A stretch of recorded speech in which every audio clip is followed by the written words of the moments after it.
Sur la rive droite du fleuve Niger, dans le cadre de l'opération NIA, au cours des 72 dernières heures, la situation sécuritaire, bien que sous contrôle, reste marquée par des menaces persistantes.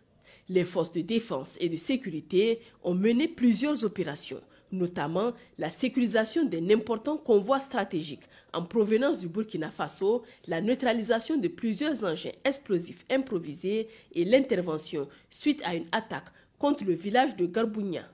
Les FDS ont récemment détecté et détruit plusieurs engins explosifs improvisés dans différentes zones, illustrant la persistance de la menace. Grâce à l'expertise du génie militaire, tous ces engins ont été neutralisés sans incident. Sur l'axe Tamoussaï, une patrouille a découvert et détruit 3 engins explosifs improvisés aux abords de Jagoré, dont un à effet dirigé. Plus au nord, à 9 km de Tamou, un autre engin du même type a été identifié et détruit à hauteur de Caritas. À l'est de Terra, un engin explosif improvisé a été découvert et neutralisé près du village de Doudiel, non loin d'une carrière en cours d'exploitation pour la construction d'un camp militaire. Sur la RN4, entre Dumba et Goundé, un dispositif à déclenchement à distance a été repéré et détruit. Enfin, un autre engin a été éliminé sans incident dans la zone de Niaktiri. Le 26 mars 2025, aux environs de 8h50, des individus armés à moto ont attaqué le village de Garbounia dans la zone de Terra. Selon les informations recueillies, une partie des assaillants a incendié plusieurs habitations avant de se replier à l'arrivée d'un élément d'intervention de la gendarmerie nationale. Un habitant a perdu la vie lors de l'attaque et plusieurs habitations ont été détruites par les flammes. L'évaluation finale fait état de 17 maisons et 27 cases incendiées. Les autorités présentent leurs condoléances à la famille de la victime et rassurent la population que des mesures ont été prises pour renforcer la sécurité dans le secteur. Dans le cadre de la sécurisation des axes logistiques, les FDS ont escorté un convoi logistique en provenance du Burkina Faso. Près de 1800 camions et véhicules ont été acheminés en toute sécurité malgré quelques incidents techniques. Un camion transportant du riz s'est renversé à Sénotondi, mais la marchandise a pu être récupérée. Un autre, transportant de la peinture et du bois, a basculé à 2 km à l'est de Fatomanga. On note également un camion en panne à Fono et un autre qui a pris feu à la suite d'un court-circuit. Aucun incident sécuritaire majeur n'a été signalé au cours de cette mission, confirmant l'efficacité du dispositif de protection déployé. Les FDS restent pleinement mobilisés pour assurer la sécurité des populations et des infrastructures stratégiques. La vigilance et la coopération des habitants sont essentielles pour renforcer la lutte contre les menaces et garantir la stabilité dans les zones sensibles. Dans la région de Dosso, dans le cadre de l'opération Damissa, le 27 mars 2025, les forces de défense et de sécurité ont mené plusieurs opérations couronnées de succès dans le cadre de la lutte contre les groupes criminels et leurs complices. Dans le département de Djundju, une patrouille mixte a interpellé un individu suspecté de ravitailler les criminels de la région en carburant. Ce dernier circulait à bord d'un véhicule transportant environ 1000 litres d'essence répartis dans des bidons de 25 litres. Le suspect et le matériel saisis ont été remis aux autorités compétentes pour les suites appropriées. Le même jour, une autre unité des forces de sécurité a arrêté dans le village de Lido, commune rurale de Guéchémé, située à environ 70 km à l'est de Dosso, un individu impliqué dans un vaste réseau de livraison de motos aux groupes armés terroristes opérant dans les régions de Filengue et au Mali.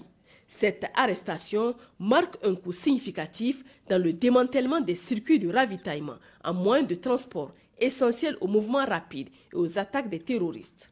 Par ailleurs, une opération d'envergure a été conduite par les FDS en réaction à une incursion armée dans plusieurs villages de la commune rurale de Dankasari, située à la frontière avec le Nigeria. Le 27 mars, aux environs de 17h30, des hommes armés à moto ont attaqué les localités de Tabla, Kore-Gabase et Ganase, volant du bétail et tentant de se replier vers la forêt de Gandou au Nigeria.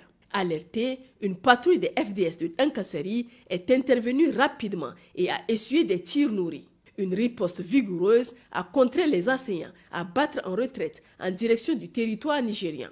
Au cours de l'affrontement, un élément des FDS a été légèrement blessé et pris en charge à l'hôpital de district de Douchi. Un ratissage effectué en coordination avec la patrouille départementale de Douchi a permis d'interpeller un individu suspecté d'avoir fourni refuge aux assaillants. Lors de la perquisition de son domicile, les forces de sécurité ont saisi du matériel compromettant, incluant 2 motos, des vêtements militaires, des munitions et divers effets civils. Après identification, le suspect a été remis aux autorités judiciaires pour une enquête approfondie. À l'est du pays, dans la région de Difa, l'opération menée jadis sous l'égide du secteur 4 de la force multinationale mixte porte désormais le nom de Nalewa Doli. Ce changement d'appellation découle du retrait du Niger de la FMM et traduit une volonté affirmée de renforcer la sécurisation des installations et sites pétroliers du Nord.